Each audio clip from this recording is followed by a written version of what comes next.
Welcome, everyone. I'm using OPPO Reno5, and today I'll show you how to go through the setup process of the device.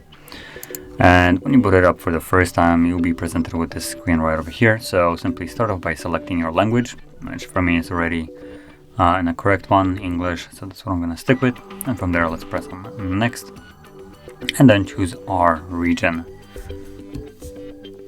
Next page, user agreement. Now obviously this is something that we do have to agree to, otherwise we can't finish up the setup.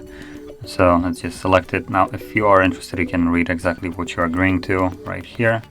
And from there, once you select the box, go to the next page. You have user privacy, security, and protection. Apparently there's nothing to select here, so I'm just gonna click on next. So I guess we can join it if we want to, whatever this is. You can actually read it if you're interested in it. I'm gonna go to next, and this will take me to the Wi-Fi connection page. So here I'll be able to connect to Wi-Fi, obviously, if I have one that, well, I can. You can also skip this if you want to. And now by skipping it, you will lose the ability to log into your Google account throughout the setup, which you can do still later on after the setup is complete once you connect to Wi-Fi through settings. So for now, I'm gonna skip this. And one thing that is nice on OPPO is the Wi-Fi Assistant right here. So even though I skipped Wi-Fi, it does give me this option right here, which is automatically select the best Wi-Fi. That meaning if I have more than one Wi-Fi that I can connect to, well, next to each other, then the device will pick which one is better, meaning faster and more stable of a connection, and switch, well, depending on the better one. And also, when you select this, it gives you another option, which is automatically switch to mobile network.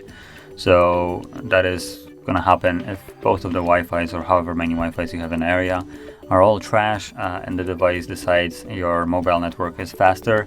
That's what it's going to pick.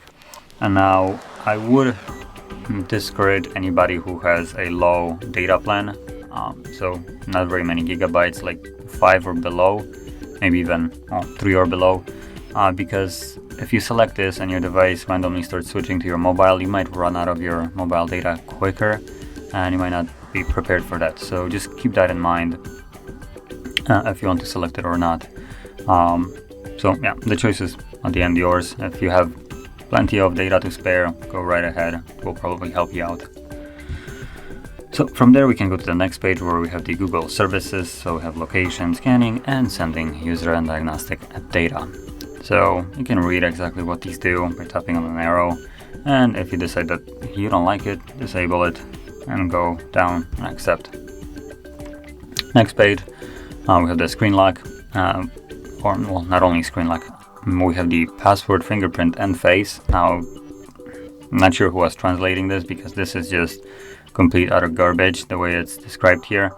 So let me translate it for you the way it's supposed to be. We have a screen lock, then we have a fingerprint, and then we have a face recognition. That's how it's supposed to be written here.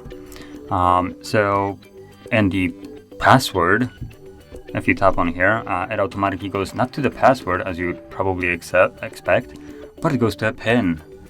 But we can also choose a different method of unlocking our device, and once you tap on it, it gives you a couple different options. So we have a pattern, we have a 4-digit PIN, 4 to 16-digit PIN, and then we have a actual password. This is the only option that got it correctly, the password word. So yeah.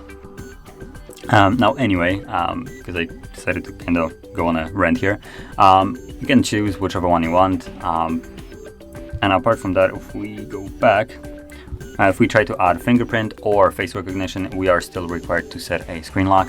Again, the choice is ours. If we want to select a PIN, pattern, password, it's completely up to us. Same goes for the face recognition. That is because you cannot have just a fingerprint or face recognition. Those two can change. Your face might get beat up and you won't be able to unlock the device, or maybe the camera gets damaged and you won't be able to unlock the device.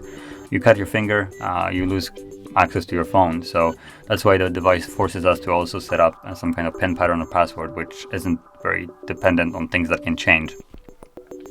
So anyway, I'm gonna set up a pattern, and that's the only thing I'm gonna set up. So there we go. Now I'm gonna skip this because I don't really care. And then we have recommended auto update overnight.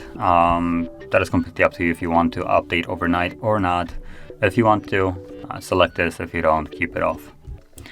And then import data. So this step allows us to import basically all the data from our older device to this one.